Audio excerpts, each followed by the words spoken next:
নমস্কার, দেখছেন talk to Bangla. আমি অভিষেক রয়েছে আপনাদের সাথে। এই মুহূর্তে যে খবর নিয়ে উপস্থিত হয়েছে, ইলেকশন কমিশন এবার একটা এফিডেভিট জমা দিল সুপ্রিম কোর্টে এবং সুপ্রিম কোর্টে তারা সম্পূর্ণভাবে জানিয়ে দিল যে তাদের যে কাজকর্ম তার উপর কোনো রকম হস্তক্ষেপ করার কোনো অধিকার নেই নাকি সুপ্রিম কোর্টে, তেমন একটা এফিডেভিট দিয়ে তারা জানালো এবং তারা সম্পূর্ণভাবে জানিয়ে দিল যে তারা সুপ্রিম কোর্টের যা রায়, সুপ্রিম কোর্টের যা বক্তব্য সেটা মেনে চলতে বাধ্য তারা নয়।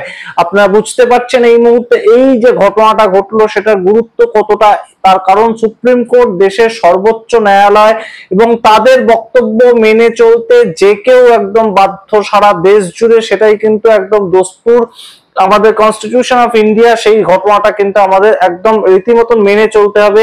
কয়েকদিন আগে অভিষেক মানু সিংভি তিনি একদম আইএনডিএ জোটের পক্ষ থেকে লয়ার হিসেবে ছিলেন এবং তিনিও বলে দিয়েছিলেন যে সুপ্রিম কোর্ট যখন বলছে যে আধার কার্ডটাকে মানতে হবে, আধার কার্ডটাকে একটা বিহারের এসআইআর এর জন্য সঠিক তথ্য হিসাবে তাদেরকে একটা ডকুমেন্ট হিসেবে মানতে হবে, তখন সুপ্রিম কোর্ট যখন বলছে সেটাকে মানতেই হবে।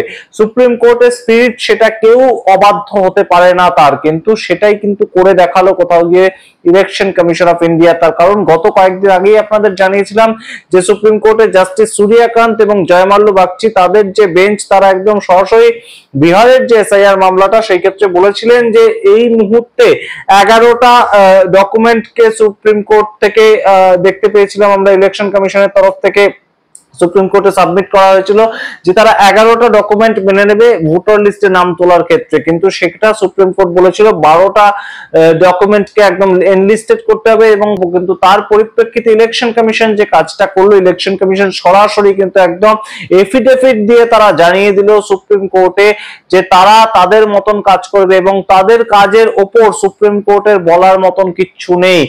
কি বললো ইলেকশন কমিশন কোর্ট আনকোট আপনাদের বলবো। এবং এই মুহূর্তে ভারতবর্ষের যারা রাজনৈতিক পর্যবেক্ষক তারা কিন্তু মনে করছেন যে একটা কনস্টিটিউশনাল ব্রেকডাউন, সেই রকম একটা তাৎপর্যপূর্ণ ঘটনা এইটা। তার কারণ সুপ্রিম কোর্টের অর্ডার কেউ মানতে চাইছে না, কোনো একটা কনস্টিটিউশনাল বডি তারা সুপ্রিম কোর্টের পর্যন্ত অর্ডার মানতে চাইছে না, তাহলে তারা কাদের অর্ডার মানবে? এটা কেশব নন্দা ভারতীর যে কেসটা, সেখানে যে রায় হয়েছিল যে সুপ্রিম কোর্ট সবার উপরে, সুপ্রিম কোর্টকে সবাইকে মেনে চলতে হবে।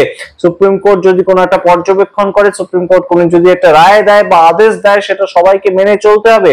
কেশব নন্দা ভারতী কেসটা এইটাই ঘটেছিল, কিন্তু সেটাও মানতে চাইছিলেন ইলেকশন কমিশন। সেই সমস্ত কিছু ডিটেলস আপনাদেরকে বলবো। এবং এই মুহূর্তে অত্যন্ত তাৎপর্যপূর্ণ একটা প্রেক্ষাপট তৈরি হয়েছে বিহারের এসআইআর সংক্রান্ত যে মামলা, সেখানে সুপ্রিম কোর্টের রায় মানতে নারাজ ইলেকশন কমিশন। সেই সম্বন্ধে আজকে সম্পূর্ণ বিস্তারিত প্রতিবেদন শেষ অবধি দেখুন। তার আগে অবশ্যই টক টু বাংলা ইউটিউব চ্যানেলকে সাবস্ক্রাইব করে দিন। আপনারা জানেন যে এই মুহূর্তে ইলেকশন কমিশন এবং তার সঙ্গে আইএনডিএ জোট, তাদের মধ্যে কিন্তু একটা কেস উঠেছে সুপ্রিম কোর্টে গত 11ই জুলাই থেকে। 11ই জুলাই, তার পরবর্তীতে 17ই জুলাই, তারপর কেসটা বিভিন্ন ডেট অনুযায়ী চলছে। এবং আমরা দেখতে পেয়েছিলাম যে 1 আগস্ট 2025 বিহারে কিন্তু আমরা দেখতে পেয়েছি যে একদম 65 লক্ষ মানুষের নাম বাদ চলে গিয়েছে। সেখানে রীতিমতন কিন্তু তাদের বিভিন্ন কারণ দেখিয়ে বাদ চলে গিয়েছে এবং সুপ্রিম কোর্টের বক্তব্য অনুযায়ী যে যাদের নাম বাদ গিয়েছে, তাদের নাম কেন বাদ গিয়েছে, তাদের কাদের নাম বাদ গিয়েছে, প্রত্যেকটা কিন্তু ওয়েবসাইটে থাকতে হবে। এবং সেটাও সুপ্রিম কোর্টের নির্দেশ অনুযায়ী ইলেকশন কমিশন করেছিল।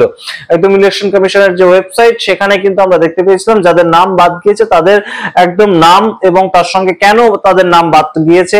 ধরুন কেউ একজন মারা গিয়েছে, তার নামের পাশে ডেট কথাটা লেখা আছে, সেরকম ভাবে তাদের নাম বাদ গিয়েছে।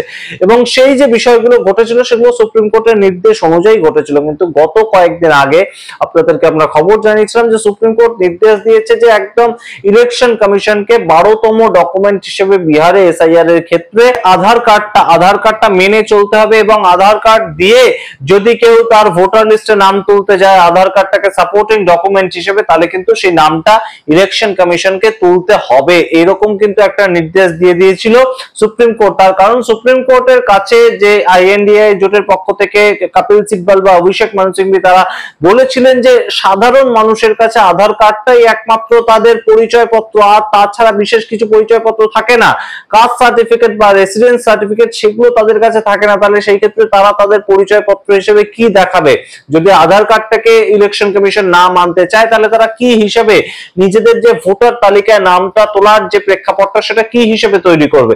এই প্রশ্ন যখন সুপ্রিম কোর্টে জাস্টিস জয়মাল্য বাগচি এবং তার সঙ্গে জাস্টিস সূর্যকান্ত তার সামনে রাখা হয়, তারা কিন্তু এই নির্দেশ দেয় যে আধার কার্ডটাকে সাপোর্টিং ডকুমেন্ট হিসেবে মানতে হবে এবং তার সপক্ষে বা তার বিপক্ষে একদম রীতিমতন এফিডেভিট জমা দিয়ে ইলেকশন কমিশন তাদের বক্তব্য, election commission and no other authority decides when to conduct SIR, CECI tells SC। অর্থাৎ ইলেকশন কমিশন এই ধরনের কথাবার্তা সুপ্রিম কোর্টকে বলছে, অর্থাৎ সুপ্রিম কোর্ট কখনোই ঠিক করে দিতে পারে না যে কোন রাজ্যে কখন SIR হবে এবং তাদের কাজ, তাদের যে কাজ সেটার উপর কখনোই কিন্তু সুপ্রিম কোর্ট হস্তক্ষেপ করতে পারে না।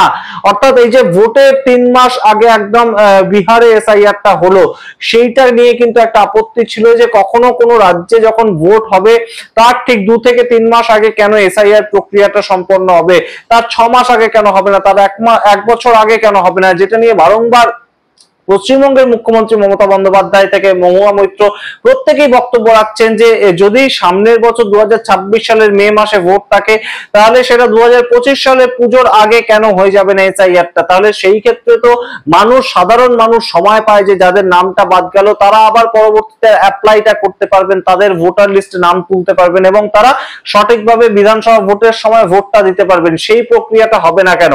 কিন্তু সেইটা নিয়ে ইলেকশন কমিশন অফ ইন্ডিয়া তাদের বক্তব্য যে সুপ্রিম কোর্ট বলে দিতে পারে না যে কখন SIR কোন রাজ্যে করা হবে এবং কখন কোন রাজ্যে করা হবে না। এবং তার সঙ্গে বুঝতেই পারছেন যে সুপ্রিম কোর্ট কয়েকদিন আগে যে বক্তব্যটা রেখেছিল বা রায়টা দিয়েছিল যে একদম বিহারে SIR এর ক্ষেত্রে আধার কার্ডটাকে মান্যতা দিতে হবে এবং আধার কার্ডটাকে মান্যতা না দিলে তারা SIRটা সম্পন্ন করতে পারবে না, এই কথাটাও কিন্তু কোথাও গিয়ে চ্যালেঞ্জ হচ্ছে এই মুহূর্তে ইলেকশন কমিশন অফ ইন্ডিয়া তাদের দ্বারা। ইলেকশন কমিশন অফ ইন্ডিয়া এই কথাটা যে সম্পূর্ণ শুধুমাত্র একটা আর্গুমেন্টের সময় বলেছে তেমন কিন্তু নয়, তারা একটা এফিডেভিট জমা দিয়েছে। তাদের বক্তব্য স্পষ্টত একদম হলফনামায় জমা দিয়ে তারা বলছে যে ইলেকশন কমিশন অফ ইন্ডিয়া তাদের কাজের উপর কখনোই কিন্তু এই ধরনের সুপ্রিম কোর্ট চাপিয়ে দিতে পারে না। তাহলে সুপ্রিম কোর্টের কাজটা কি ভারতবর্ষে? ইলেকশন কমিশন অফ ইন্ডিয়া তাদেরকে যদি এই মুহূর্তে সুপ্রিম কোর্ট বলতে না পারে যে এই সময়ের মধ্যে একদম সামগ্রিক SIR প্রক্রিয়াটা সম্পন্ন করতে হবে, তাহলে সুপ্রিম কোর্টের কাজটা কি? এরপর তো কয়েকদিন পরে পুলিশ একদম সুপ্রিম কোর্টকে গিয়ে বলবে আমি কার বিরুদ্ধে FIR করবো আর কার বিরুদ্ধে FIR করবো না সেটা আপনার দেখার বিষয় নয়। ইডি অর্থাৎ এনফোর্সমেন্ট ডাইরেক্টরেট তারা কয়েকদিন পর গিয়ে সুপ্রিম কোর্টে বলবে যে আমি কার বাড়িতে রেড করবো কার বাড়িতে রেড করবো না সেটা আপনার দেখার বিষয় নয়। তাহলে সুপ্রিম কোর্ট কোন জায়গাটায় একদম সম্পূর্ণভাবে রাশটা টেনে ধরতে পারবে? তাহলে সেই রাশ টেনে ধরার কাজটা কে করবে?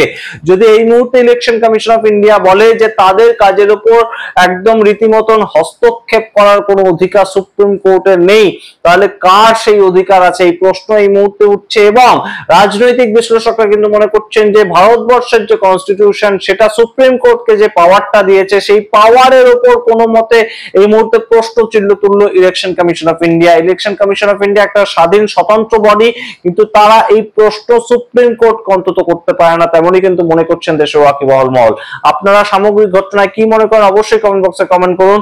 দেখতে থাকুন টক টু বাংলা, অবশ্যই টক টু বাংলা ইউটিউব চ্যানেলকে সাবস্ক্রাইব করে দিন। ধন্যবাদ।